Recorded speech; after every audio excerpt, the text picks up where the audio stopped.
Salut et bienvenue à Big Belly Breathing. Bienvenue à Storytime. Sur ma chaîne YouTube Book Nook, je lis à haute voix des livres. Mais ici, à Storytime, je raconte des histoires que j'ai écrites en utilisant des mots spéciaux de nos auditeurs. L'histoire d'aujourd'hui, chapitre 3, est inspirée par Marcel et utilise les mots suivants. Fée, extraordinaire, panda, turquoise et fou. Si tu veux contribuer avec des mots à une future histoire, envoie-moi un message. Alors voilà, chapitre 3, l'aventure de la clairière des fées.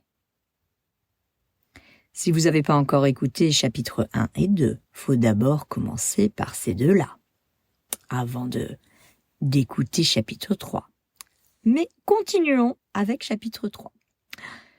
Les aventures de Lily, avec l'épice orange internationale, devenaient le point culminant de ses vacances d'été. Chaque voyage était rempli de merveilles. Elle lui enseignait de nouvelles leçons sur le monde et sur elle-même.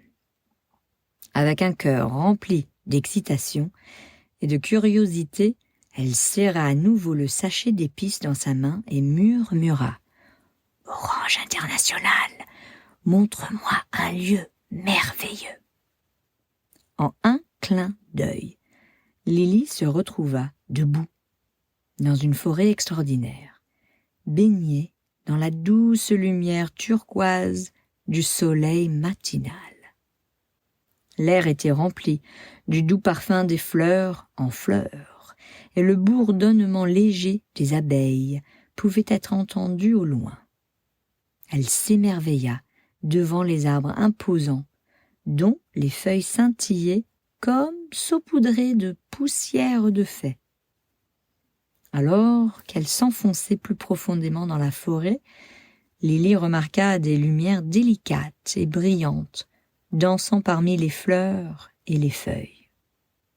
Ce n'étaient pas juste des lumières, mais des fées, de minuscules créatures gracieuses, aux ailes iridescentes qui scintillaient au soleil.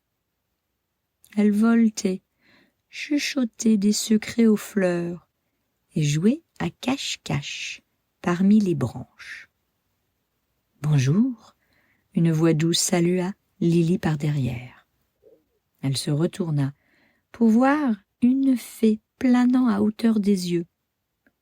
Ses ailes étaient d'un turquoise éclatant et sa robe était tissée des pétales de fleurs de la forêt. « Je m'appelle Séraphina. Bienvenue dans la clairière des fées. » Les yeux de Lily s'élargirent de délices. « Bonjour, Séraphina. Cet endroit est extraordinaire. » Séraphina sourit chaleureusement. « Nous sommes heureux que tu le penses. La clairière des fées est un lieu de magie et d'harmonie.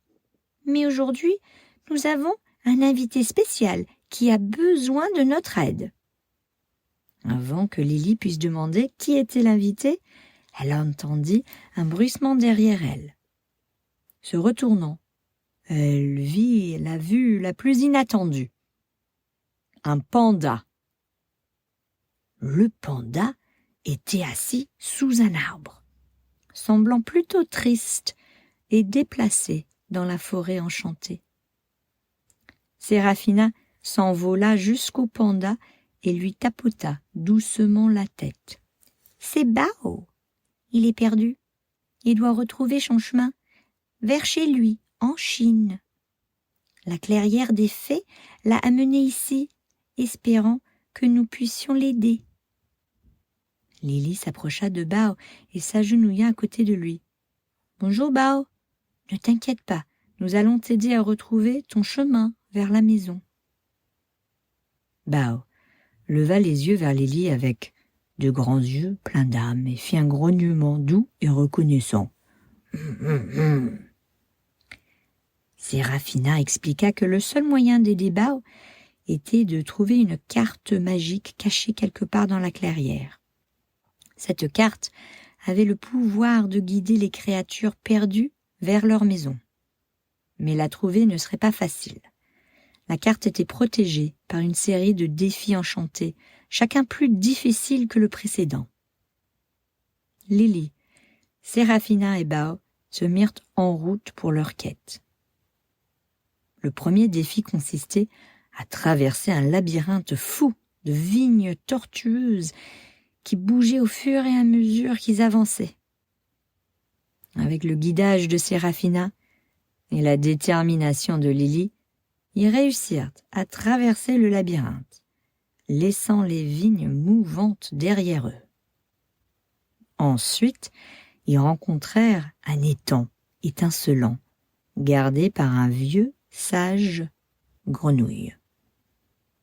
Pour passer, ils devaient répondre à son énigme.